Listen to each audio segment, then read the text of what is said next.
Hello, and I'm delighted to welcome you back for the second episode of our new series, Don't Do This at Home, and today we will deconstruct quite a legendary watch with the Rolex Submariner. Yep, you heard me right, and we'll do so with our good friend Peter Smeekmarin, founder of the Naked Watchmaker, a website where you can find some other interesting deconstructions. Don't hesitate to visit his website. So off we go, and as mentioned, we will now grant a little privilege to our patrons as they are, or you will be able to see the full version of this deconstruction on our Patreon page, link below. For all our other good YouTube friends, well, today you will be able to see the first part of this deconstruction, and only in a few weeks we will publish the second part. So don't really like this idea of reserving content. I'm here to share as much as possible, and I like the idea of open knowledge, but I really think that it's normal to give a special treat to those that are supporting us, because ultimately we all benefit from it. So don't take it bad if I split this like this, and we should all be thankful to the patrons of the Watches TV for their contribution that seriously helped make this possible. And of course, don't hesitate if you want to join our Patreon community, link below again. It's like YouTube, but even better. Anyhow, enjoy, and remember, don't do this at home.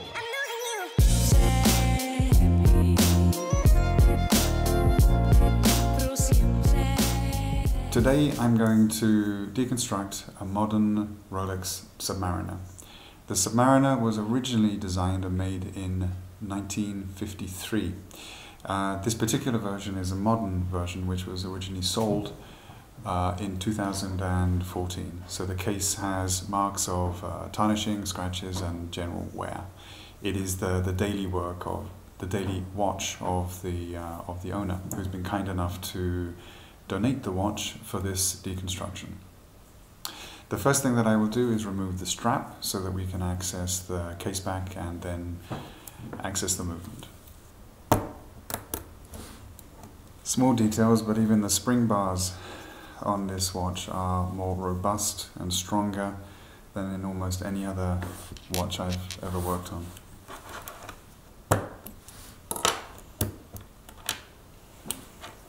We'll remove the bracelet and place it to the back of the bench. The next stage, or the next step, is to remove the case back. Now, the case backs on Rolex have a special key. Now, I've already loosened this one, so it's just a question of unscrewing it by hand, and then the case back comes off. On the inside of the case back, we have all of the branding and the references for the model. And on the back of this particular one, there's the client's initials and his company logo is engraved. The very first thing that we see on the movement is the rotor, which dominates the highest level of the caliber. On the case, you have the black ring, which is the rubber silicon ring, which is instrumental in sealing the case back against the center of the watch, so the watch remains water resistant. The pusher is part of the setting lever. The setting lever holds in place the stem, and when the stem is pulled, when the stem is in place, it then activates the setting mechanism. So I'll lay the watch flat, press gently down on the pusher, and then we can pull out the stem with the crown. The Rolex Submariner, like all of the Oyster cases, the watches are water resistant. And this in particular, as the name implies, is a diver's watch, is the Submariner. And it has what is called a triple lock. You have a seal, which is at the base of the crown, so that when the crown is screwed in, this acts as a seal to keep the watch water resistant. There is also a seal on the outside of the tube, which is here, but another two seals that placed one against another, which is in the inside of the tube, which is here. So the combination of all of these elements together make the crown and tube system probably one of the most effective when it comes to producing a water-resistant watch. The stem I will put back into the watch once the movement is outside of the case. Then to remove the movement, there are two screws which are fairly unique to Rolex. One is here, on this side, and then you have its neighbor, which is on the opposing side. What is interesting with these, and it's a small detail but it's a nice touch, is that on most watches you have either a single screw which holds down, or you have a screw and a bridle which holds the watch in the movement in place inside of the watch. With Rolex, they have these two screws which are effectively unscrewed to tighten up the movement inside the case, pushing the movement down towards the bezel. So to remove the movement, we actually screw them tightly down into the main plate on both sides, and then that actually liberates the movement. Not to come out, but so that it can turn. So that the screws, the casing screws, which hold the movement inside the case, are aligned with the cutouts, the milled out sections in the case, which allow the movement to fall out. And then gently turn the watch over, and then by lifting up the bezel, the movement will then remain in place. It's a very simple thing, but it's a nice touch. It's very strong. The screws have a very strong construction, and it simplifies the process of dismantling the watch movement from the case.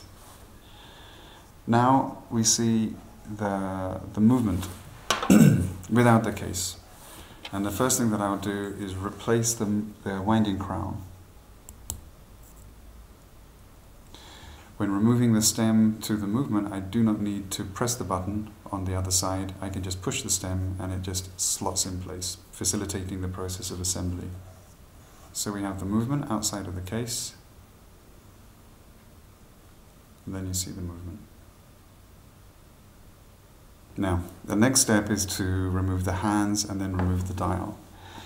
To remove the hands, I will turn them to all be aligned together.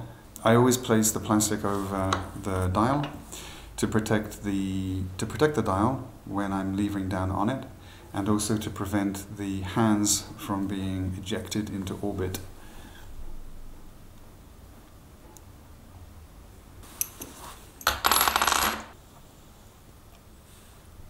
As I understand it, the hands themselves are actually made in white gold and then rhodium plated afterwards. To remove the dial, so there are two screws which are screwed laterally into the main plate.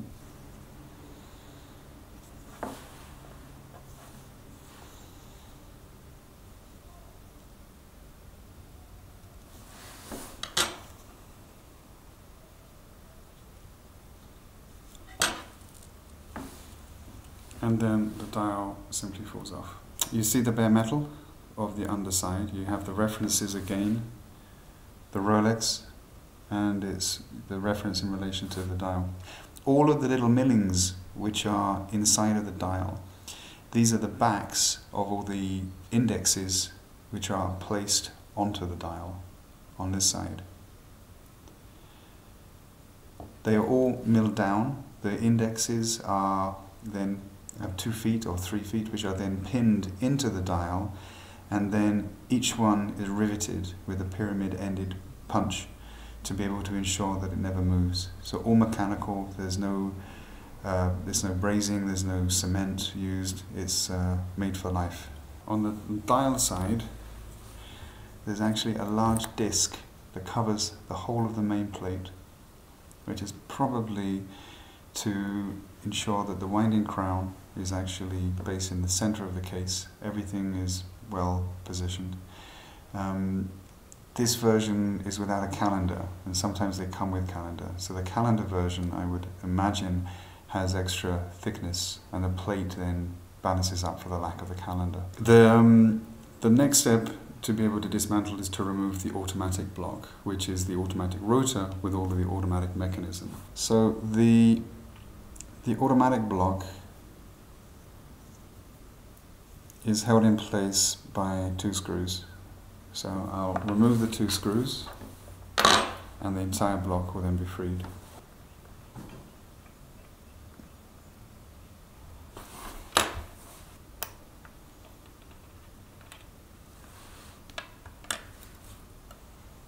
So that whole mechanism,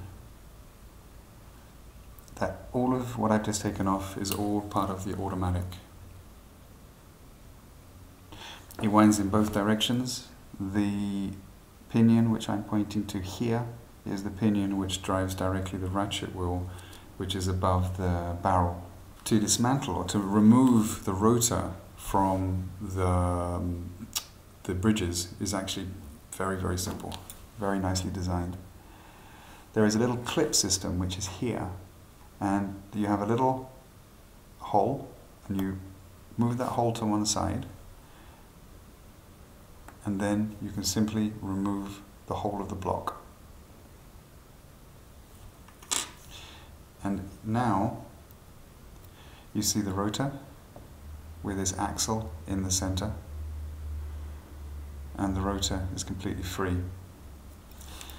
The outside of the rotor, this section here, is all made from hard metal, tungsten carbide, for weight.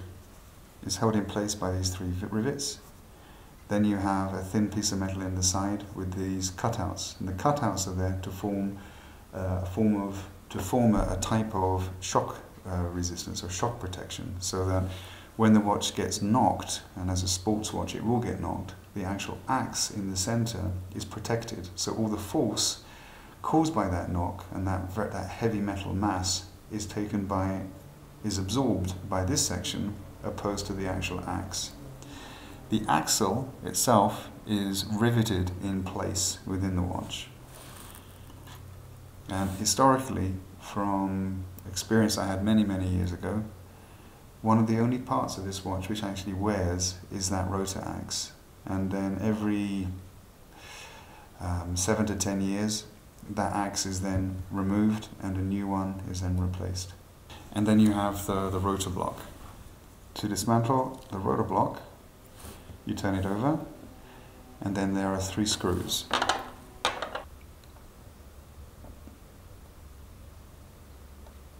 And then I can take off the lower bridge.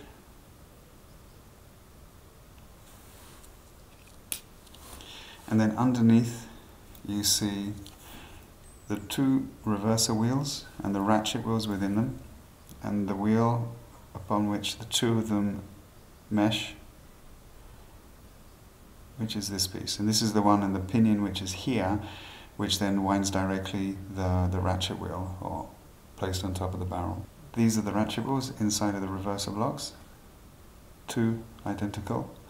And then on the inside you have a little anchor system which allows that wheel, that tiny ratchet wheel, to move only in one direction. So in one direction the rotor winds up the barrel, and in the other direction the other reverser wheel winds up the barrel via the wheel which is meshing with the 2 of them.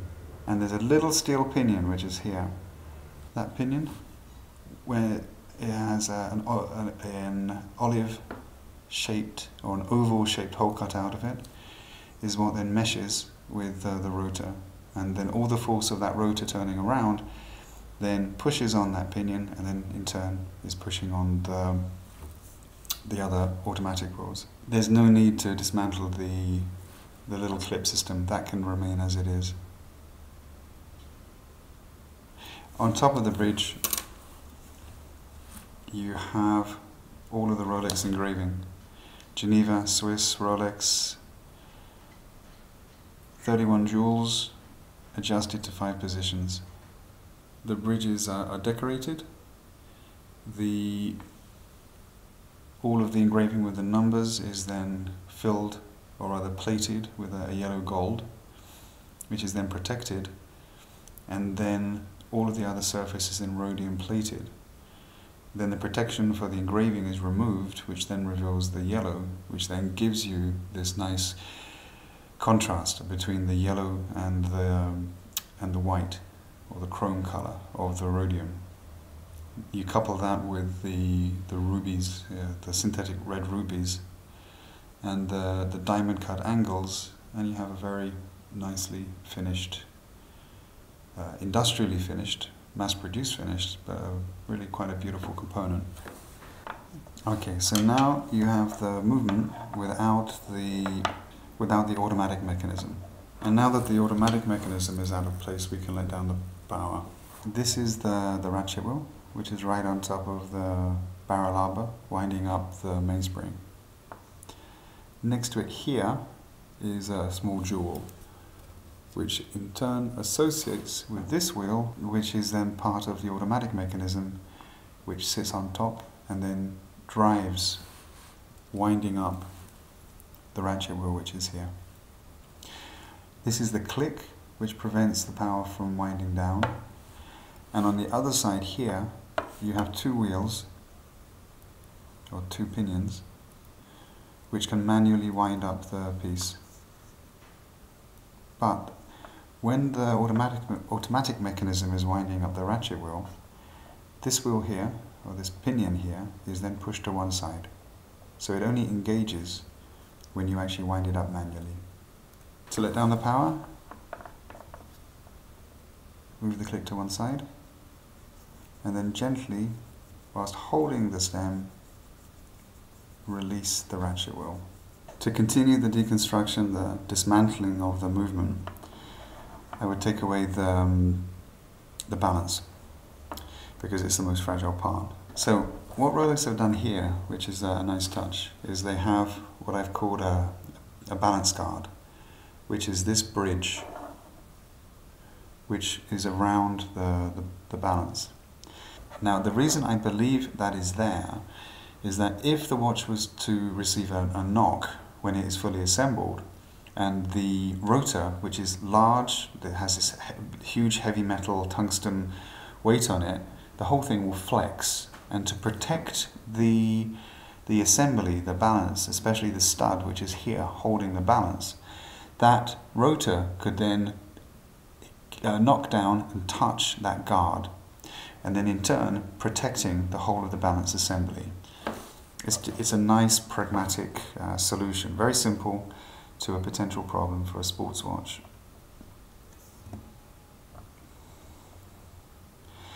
Now in theory, once this watch is actually properly adjusted, and it now is, this particular component probably doesn't really need to be removed. But I'm taking it off so that we can see the whole of the watch.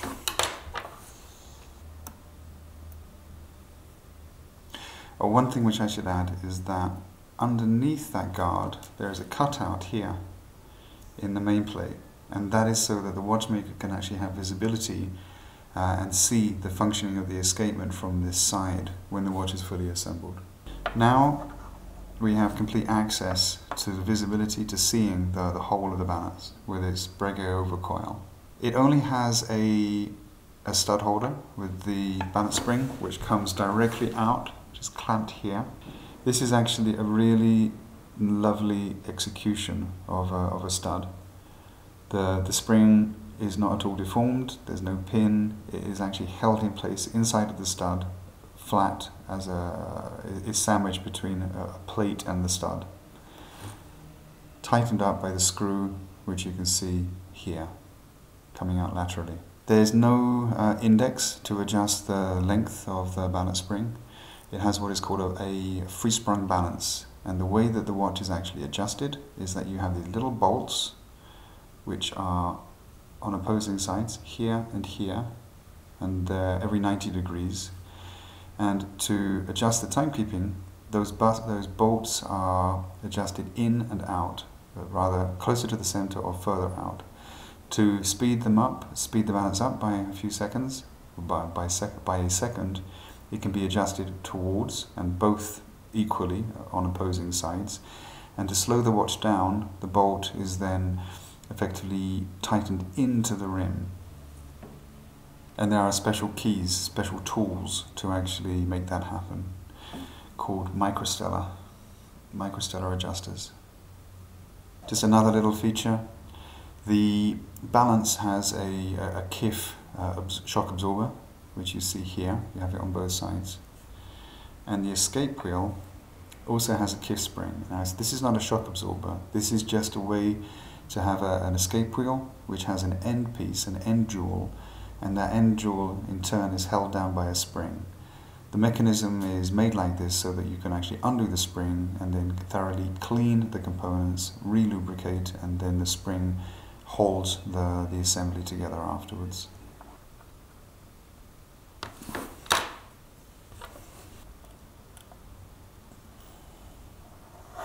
And there you have the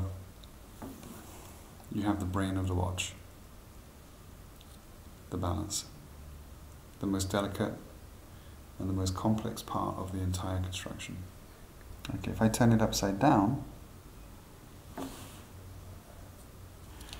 you can then clearly see the 4 adjustable bolts. Normally, most balances are held down by a balance cock. And a cock, opposed to a bridge, is where you have 1 screw or 2 holding down the cock, but only on one side. A bridge is where you have a screw on either side, so there's a bridge which is formed right over the mobile, the wheel, or in this case the balance wheel. This is a much stronger construction, but it makes it a little bit more complex. It can be a little bit more difficult to adjust. But in alignment with the concept of the watch and the strength of the whole construction, we have a bridge holding down the balance, and to be able to make the adjustment for the end shake of the balance easy, you have these 2 bolts which can then be adjusted up and down at the same degree to be able to adjust the end shake on the entire bridge, the entire balance bridge. Underneath the balance you then have the anchor bridge, or the pallet bridge. That's the next piece that I'm going to remove.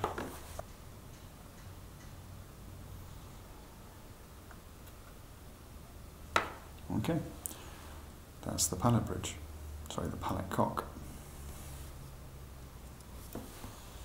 And then we remove the pallets. Okay, next I'm going to remove the ratchet wheel.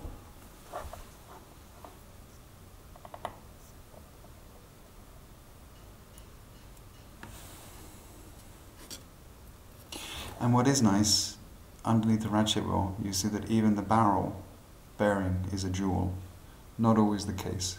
The historical reason why watches in general have jewels is multiple.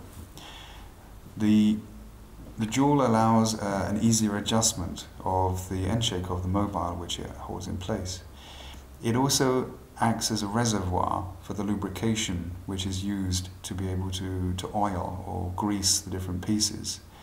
In the early days, the pivot may have gone into brass, but when it goes into brass, the lubrication can actually easily dissipate, it would move away.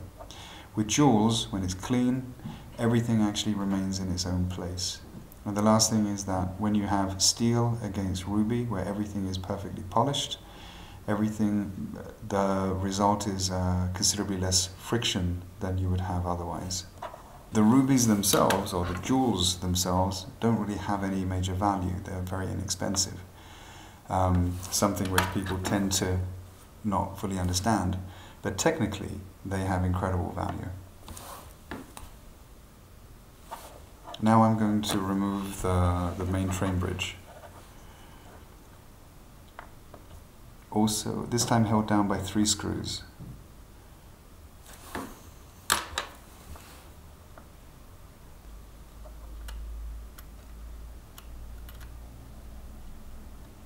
Okay, and there you have your train bridge. I go here and open it up. The little cutout which is here, this is to make room for the clip system, which is part of the automatic mechanism to be able to remove the rotor. Now you see the train. So you have what is the second wheel, third, fourth, and then the escape wheel.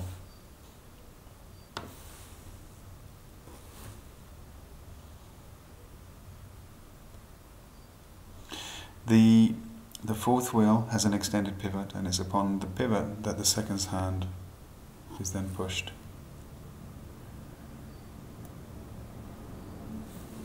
Now you have the movement nearly dismantled. The next component I'm going to take off is the barrel bridge.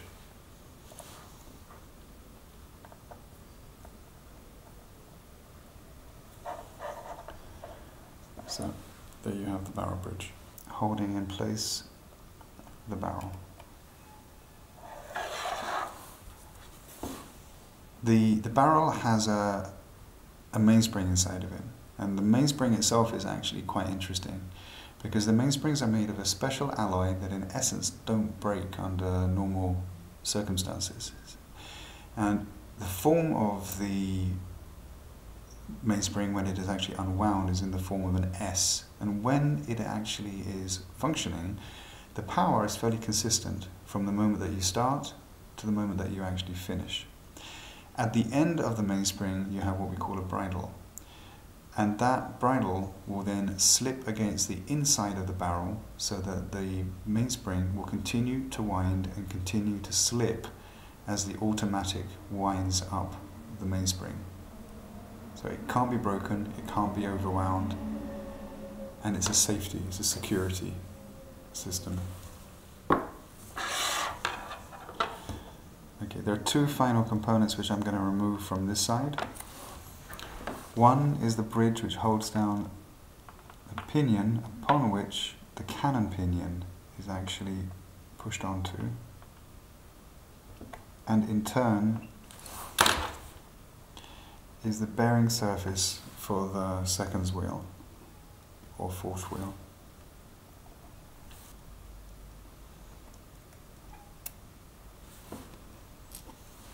And then you have that pinion underneath. Now that pinion won't move, it's held in place by the cannon pinion, which is underneath.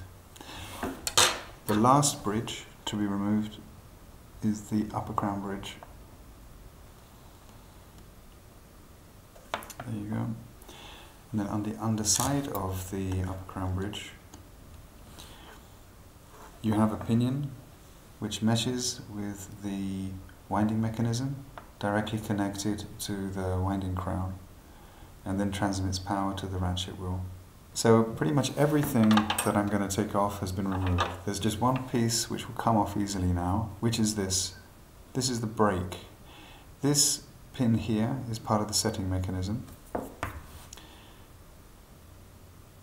When you pull it into the setting position, that pin, which is on the setting lever, connected to this button here, that lever then, or that spring then goes into the center and will push against the rim of the balance wheel, stopping it, so that you can set the seconds to the second.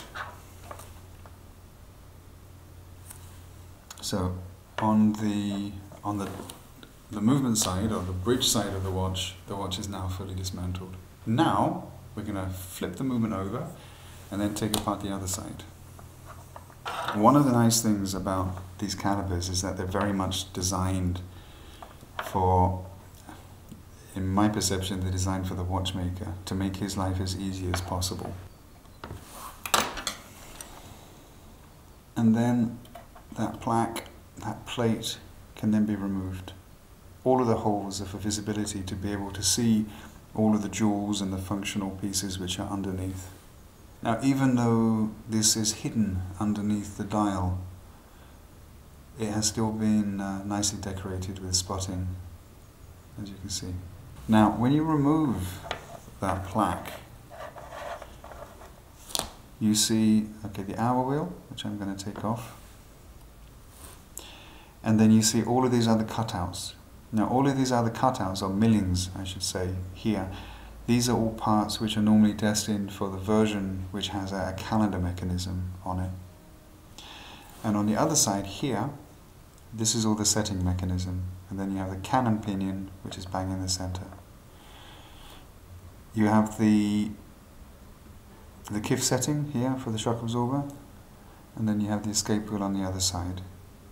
I think the last thing I'll do is I'll take off this plate, which is a cover plate for the minute wheel, which is onto the side, and then you'll be able to see the return bar for the sliding pinion.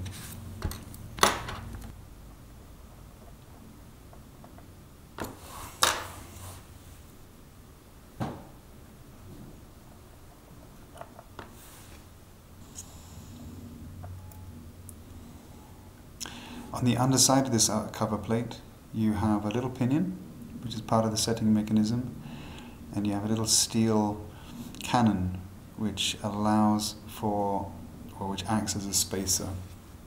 And then here, you now have, there we go, this is the minute wheel, which I'll remove, an intermediate pinion, which meshes with the minute wheel for setting it, and then everything else here is the setting mechanism. This piece, so that is the setting lever upon which we're pushing from the other side to release the winding stem, and underneath it we have the return bar, which lifts up and down that pinion, which when it is in the top position is how the watch can be manually wound, and when it is in the lower position, when you pull out the setting lever, is how you actually then set the time of the watch. This is the virtually dismantled main plate. The cannon pinion is a friction fit onto the pinion on the other side. Then you have the remaining parts of the setting mechanism, which I'm going to leave in place. Again, as with the plate which is on top of this, which is finished, everything which is underneath is also finished. So it's very simple with this spotting, but the final aesthetic is actually very pleasing. And the only people that normally ever see this are the watchmakers who do the servicing. Same thing on the other side. Pretty much everything that you see here is hidden to anybody. In fact, all of these watches, the casebacks are solid, so nobody gets to see the aesthetics of the calibers, but everything is very nicely done. You have the movement dismantled here, and one of the elements which is quite nice is that when it comes to the design of the caliber, they've kept the amount of variation to the minimum.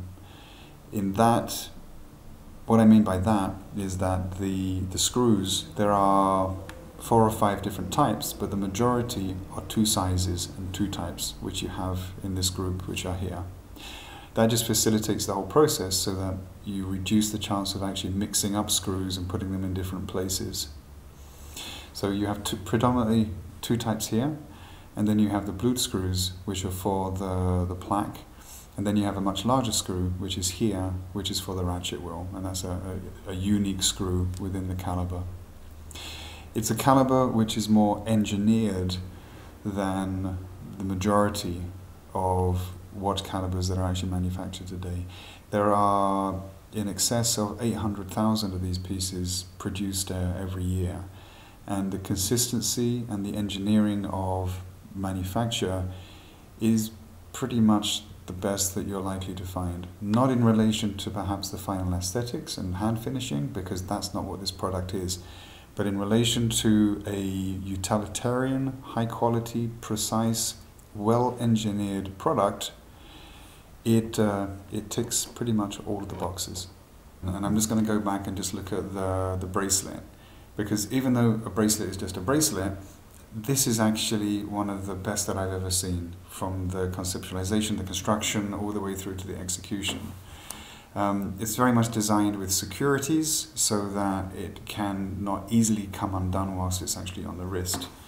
You have a security cap which moves over before you then open up the bracelet. It's a deployment bracelet, so it doesn't actually completely come apart, which is practical if you're a diver in the water. But the overall construction is solid. It's massive. It doesn't move. It's evolved like this over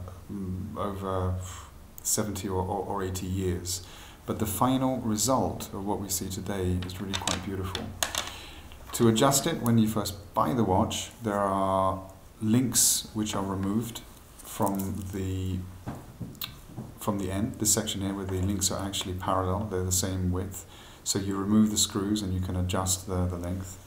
And then there is a nice micro regulation on the inside where you force up the lever, and then you can move on the inside of the deployment cap the spacing, so that you can really adjust it to within, I'm guessing, 1 millimeter or 2 millimeters. which is nice. And as simple as a deployment buckle is, and as many billions of them that exist, that I think is probably the nicest I've ever seen. Another element with the cases is that most steel cases have that are produced in the industry are of a particular reference and a particular type, which is very good and very high quality. However, with this particular construction, Rolex actually use a different type of metal, which is hardened machine, which is on yet another level. Last point, and this is not uncommon in divers watches, but you have the rotating bezel. And this one has a ceramic insert as well, typical of this particular model, or this particular version of a Submariner. And the clicking that you hear is an adjustment for every 30 seconds. And it only moves in one direction, so that if the piece is actually being used practically by a diver, the bezel can never be knocked and give you more time. If it can be knocked, it will only give you less time.